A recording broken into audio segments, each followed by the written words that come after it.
The United States and Iran reaching a peace deal with the agreement set to be signed on Friday. Joining us right now to talk more about it is Vice President JD Vance.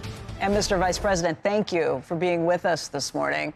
I think there's still a lot of confusion about what exactly is in this deal. Can you lay out the terms for us?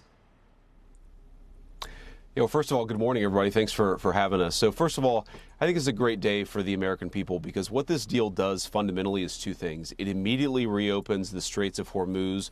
We're already seeing in the past 24 hours more traffic flow. You see oil prices coming down. But you also have the long-term commitment that Iran will never develop or procure a nuclear weapon. Those are two very big wins for the American people. I think the important thing to understand is that the agreement is fundamentally built around a two-step verification process. We say to the Iranians, you are welcome to have access to an unsanctioned economy. You're welcome to be reinvited into the world economy, but only if you honor the commitments that you make in this agreement. So that's the leverage point and simultaneously the enforcement mechanism we have over their nuclear program. And if you step back, the last point that I'd make about this is that we have affirmatively and comprehensively destroyed their nuclear program from what we've done over the last year and a half in the Trump administration. What this agreement does is say to the Iranians that you don't have access to the money to rebuild that nuclear program, but if you're willing to give up that program long term, if you're willing to accept the inspections and verification regime that's necessary to give us the confidence you're never going to have a nuclear weapon, then we want you to be a prosperous country and we will reinvite you into the community of nations. And that's fundamentally the two-step process, the choice the Iranians have to make.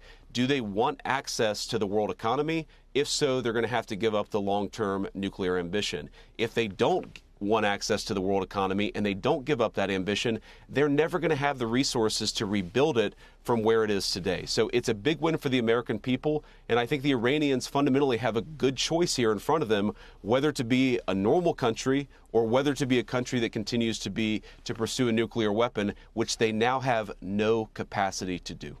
Okay, sir, let me just make sure I understand this, though. This is 60 days that they will have to kind of discuss and debate the issues surrounding the nuclear question. But for now, they are saying that they will reopen the strait. The United States is saying it will take down its blockade at the same time, that there will be free passage, that no one will have to pay anything to go back and forth through this. The Iranians, I think, have suggested that this is just for the next 60 days. Do you get the sense that this is a more permanent situation where the strait will be reopened even beyond that 60-day period?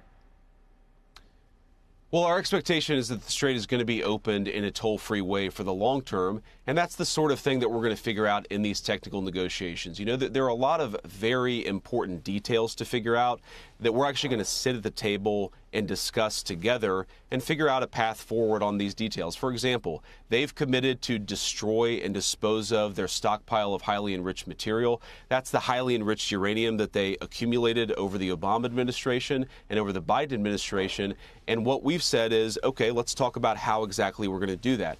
They want access to an unsanctioned economy. We've talked about, okay, we're open to that, but that would require a long-term commitment to the inspection and verification regime that I just talked about. So a lot of these details are going to be figured out during those 60-day talks. We feel quite confident that we're in a strong position here. Fundamentally, we have the leverage. We have the diplomatic, economic, and military leverage.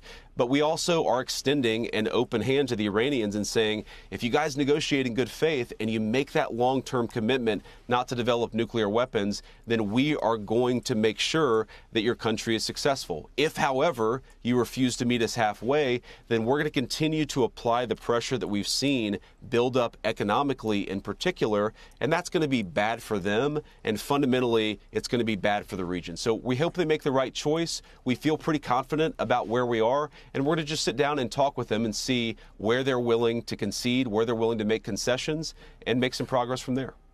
Who's going to be signing this agreement on Friday, from the United States and from the Iranian side of things? Because there's been a lot of questions about who's in charge in Iran and whether, when we're talking to someone, whether they represent all of those parties.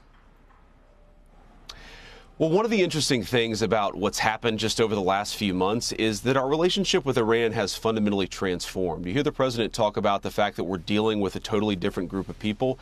That's absolutely true. If you go back to the Obama administration, we never had the direct line. Really, over the past 47 years, we've never had this level of direct connection where the people at the highest levels of the United States government are talking to the people at the highest levels of the Iranian government.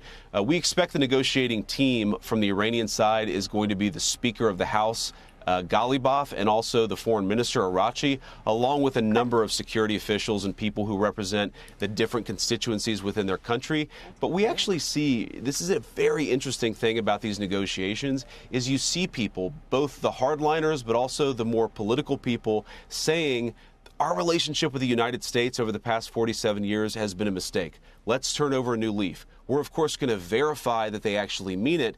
But if they're willing to turn over a new leaf, the President of the United States has said we want them to be a successful country, and that's what we're aiming to negotiate towards.